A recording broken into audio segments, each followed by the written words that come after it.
안녕하세요 여러분, 킵다이어트 전문가 김경미입니다. 오늘은 이 다이어트 보조제에 대한 이야기를 한번 해볼까 합니다.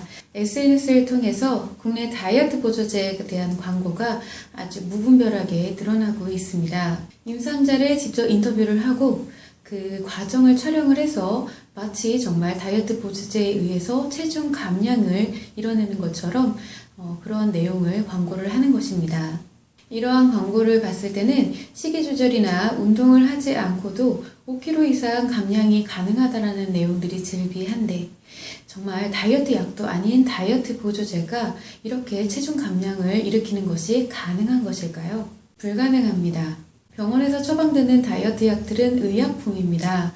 이것은 약 의사가 처방을 해야 할 정도로 굉장히 위험하고 효과성이 확실하게 있습니다. 물론 다이어트 약은 효과가 곧 부작용입니다. 그런데 의사 처방 없이도 이 제한 없이 살 수가 있는 다이어트 보조제 같은 경우는 연구를 통해서 그 효과성이 밝혀진 바가 없습니다.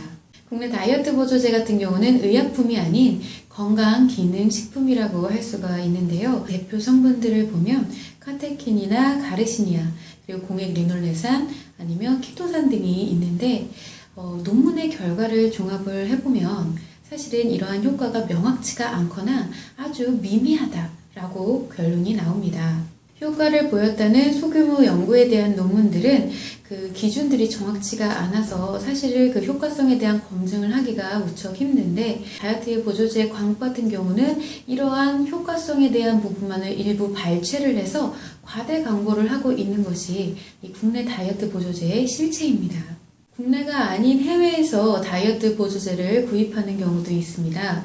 이 해외 다이어트 보조제는 섭취 시에 국내 다이어트 보조제와 비교가 되지 않을 정도로 부작용이 발생을 하게 되는데 다이어트 초급자, 중급자, 고급자에 나뉘어서 판매를 할 정도로 그 강도가 매우 높다고 볼 수 있습니다. 제가 해외 다이어트 보조제를 구매할 당시에는 그 주성분이 에페드린이라고 하는 마왕 성분이었습니다.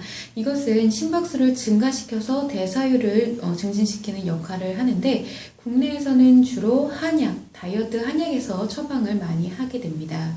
그래서 해외 다이어트 보조제는 국내 다이어트 보조제와는 성분 자체가 조금 다른데 일시적으로 효과가 나타나는 듯도 보이지만 사실 마찬가지로 결국에는 보조제만 섭취했을 때는 효과성이 거의 없다고 볼 수 있습니다. 더군다나 해외 보조제의 경우 용법이나 용량에 대한 가이드가 정확하지 않기 때문에 이 과복용 시에는 자칫 사망에 이를 정도로 굉장히 위험하다고 할 수가 있습니다. 따라서 BMI 수치가 30이 넘어가는 비만 환자의 경우가 아니라면 이 다이어트 약이라던가 보조제의 사용은 왜곡된 미의 기준에 따른 그릇된 욕망이라고 밖에 볼 수가 없습니다. 우리는 다이어트를 하기에 앞서서 자신이 다이어트를 통해서 진정으로 얻고자 하는 바가 무엇인지 근본적으로 생각을 할 수 있어야 합니다. 또한 그것이 비단 외적인 부분이 변화한다고 해서 얻을 수 있는 것인지도 한번 고민을 해봐야 합니다.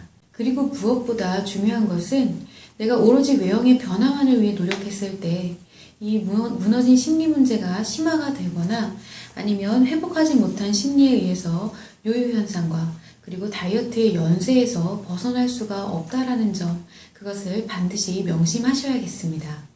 자, 이것으로 오늘의 이야기를 마치도록 할 텐데요. 이러한 내용의 부가적인 정보나 자료를 더 알고 싶으시다면 한국심리교육원 카페나 아니면 킵다이어트 홈페이지에서 확인하실 수가 있습니다. 지금까지 들어주셔서 감사합니다.